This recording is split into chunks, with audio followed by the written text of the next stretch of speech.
Hello， 大家好啊！我係 Agent 啊，兄弟姊妹們，摺機終於唔需要2揀1啦。而家我哋又有一款全新嘅榮耀 Magic V6，直接把呢個物理極限咧撕咗重新再做，8.75毫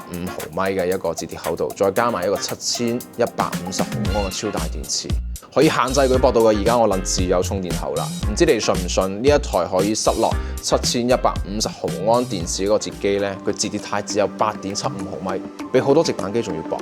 219克嘅一個重量，握喺手裏面一啲感覺都冇，放落袋裏面一啲壓力都冇啊！秘密就存在於呢一個航天級別盾構鋼嘅一個鉸鏈，2800兆帕嘅強度可以頂得落80公斤嘅一個重量，就係我成個人吊喺上面，佢都唔識斷喎，而且佢可以把呢個壓痕做到0.1毫米以內，摸上去一啲感覺都冇，非常之誇張。更加瘋狂嘅係電池，1TB 版本直接做到啦7150毫安，行業首創一個32%硅含量嘅青海湖刀片電池，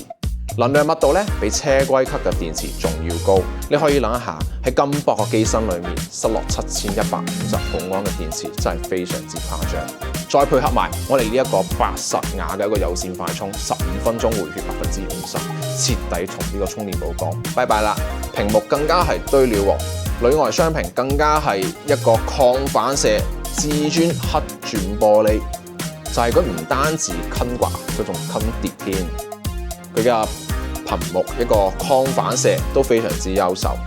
外頻6000尼特嘅一個峰值亮度，大太陽下面你睇到可以清清楚楚，唔需要擔心。裏面嘅屏幕咧係一個5000尼特加一個4320高頻 PWM 調光，即係我哋捱夜去睇呢個手機啊，個眼睛都唔識酸㗎喎。本血版第5代驍龍8至尊芯片，而家好多大型遊戲都可以滿幀運行到非常之流暢啦。再開多幾個應用依然都唔會卡㗎。辦公娛樂雙在線，重點係呢個影像啦。呢次我唔單止係把呢一個簡單嘅一個參數提高咗，而且我哋可以把呢一個影像工作室直接塞落我哋嘅摺機裏面。首先硬件級嘅一個色溫傳感器，就好似俾呢個相機裝咗一個光譜分析儀一樣，佢可以準確咁去識別畫面正確嘅色溫，